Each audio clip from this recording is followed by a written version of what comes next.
샬롬. 예. 칼럼 한 판 또 찍고자 합니다. 종교와 정치의 관계성. 제가 목회를 하게 된 그 배경도 애국운동 가운데 참 죽을 뻔한 어떤 환경까지 갔고, 또 저를 죽이겠다고 오토바이로 바로 직통으로 저를 달려왔고, 저는 피하였고, 또 그러한 애국운동 가운데 몇 번의 인생의 고비가 있었습니다. 그런데 이러한 종교와 정치의 이 관계성이 어떻게 바라봐야 될 것인가, 이런 부분에 대해서 좀 나누고자 합니다.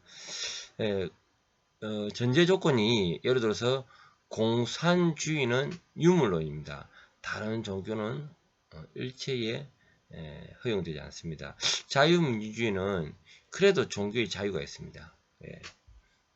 이것이 정치에 시작하는 기본 키포인트를 시작합니다.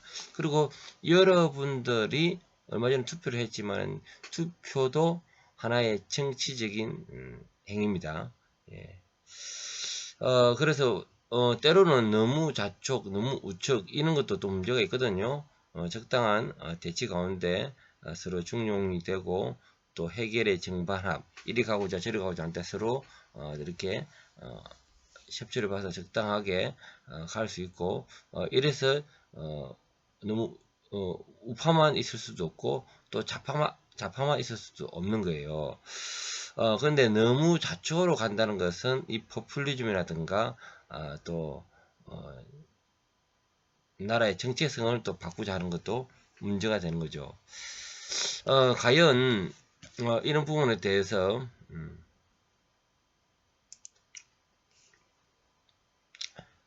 우리 계획주의에서는 뭐라고 이야기하고 있는가, 그에 대해서 제가 좀 몇 가지 나누고자 합니다.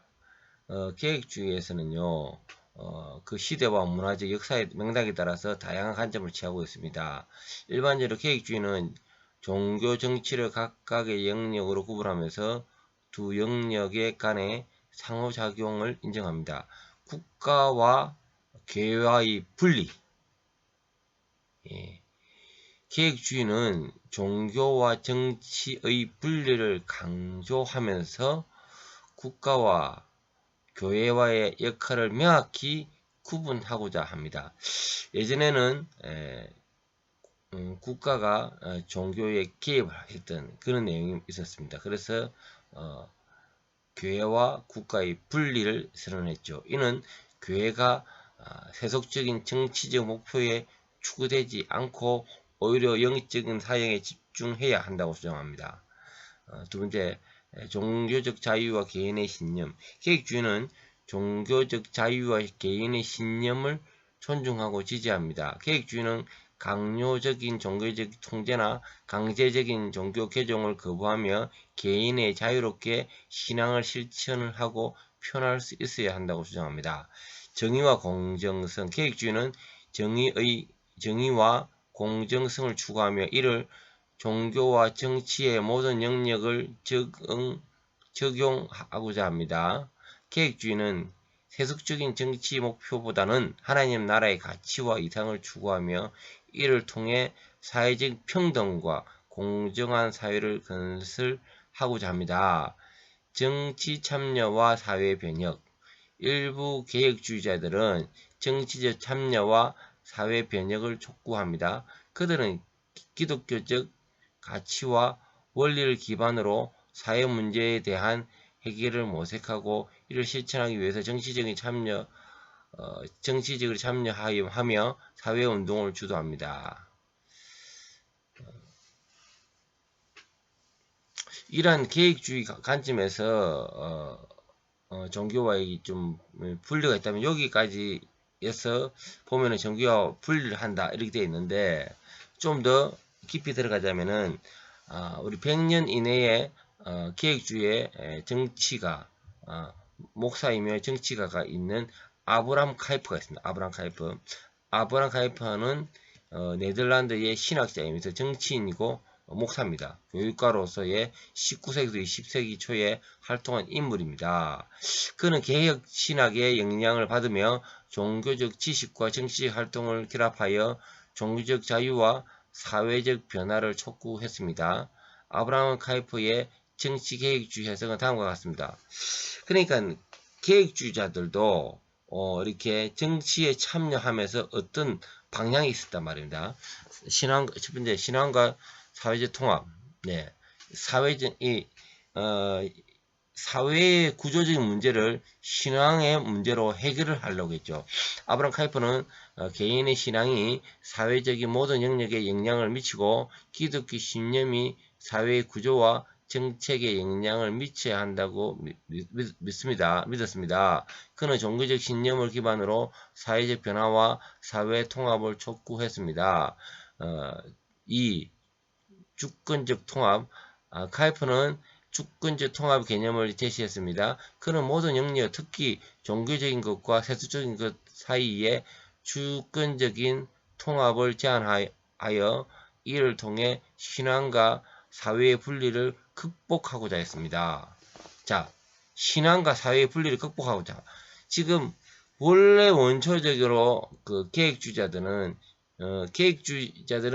교회와 국가의 정치적인 분리를 이야기를 하는데, 그때는 국가가 교회에 이래라 저래라, 예를 들어서 높은 사람들을 자리를 나올 때도 국가가 관여하고 정치적으로 교회에 관여했던 그런 시기였습니다.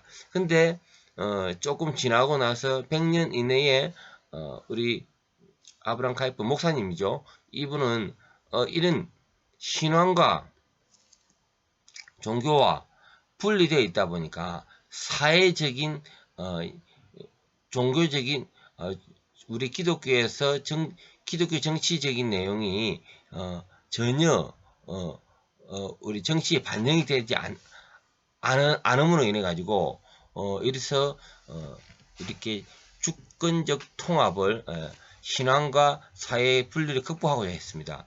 그래 종교의 자유와 다양성에 존중했습니다. 카이프는 종교적 자유와 다양성을 존중하며 사회적으로 각종 종교적 신념을 포용하고자 했습니다. 그는 정치적으로 종교적 신념의 자유와 다양성을 지키며 이를 통해 사회의 평화와 조화를 추구했습니다. 네 번째, 교육의 중요성. 카이프는 교육의 중요성을 강조하며 사회적 변화와 계획을 이루기 위해 교육을 통한 종교적 교육과 사회적 책임을 강조했습니다. 그는 종교적 가르침과 교육을 통해 새로운 세대를 이끌어 사회 변화를 이루는 것을 목표로 삼았습니다. 아브라함 카이프의 정치적 계획주의는 종교적 신념과 사회적 책임을 조화를 시키고 사회적 변화와 사회 통합을 위한 노력을 보여주었습니다. 그의 이러한 관점에 네덜란드뿐만 아니라 다른 국가에서 영향력을 행사하며 현대 다양한 정치와 사회운동에 영향을 미쳤습니다. 예, 그렇습니다. 종교와 정치의 관계성이 있다는 겁니다. 그리고 처음에 시작은 그랬습니다. 종교와 국가의 분리를 요구할 때는 국가가 종교에 개입을 했던 내용이 많았으나 이제 분리하고 나서 이 정치가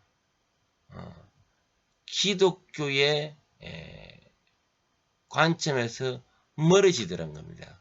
그래서 아브라함 카이프는 정치에 참여하면서 신앙과 사회의 분리를 극복하고자 한 거죠. 한마디로 종교와 정치는 관계성이 있다는 겁니다. 관계성이. 예. 자, 여기까지 마치고 기도하고 마치겠습니다. 예수님, 우리도 정치에 있어서 우리 믿는 자가 정치에 대해서 전혀 몰라도 된다는 그런 어리석고 허탄한 이야기에 빠지지 않도록 해주시고, 말씀의 근거와 역사적 배경과 또 신학의 또 흐름을 볼 때, 또 정치와 종교는 분리가 될 수 없고, 이 정치 가운데 기독교의 영향력이 있는 기독교의 정서와 또 하나님의 주권에 대해서 참여할 수 있도록 우리 믿는 성도들이 참여하기도 하고 또 같이 기도하며 이 나라를 이끌어 가기를 간구합니다. 주 예수 이름으로 기도드립니다. 아멘.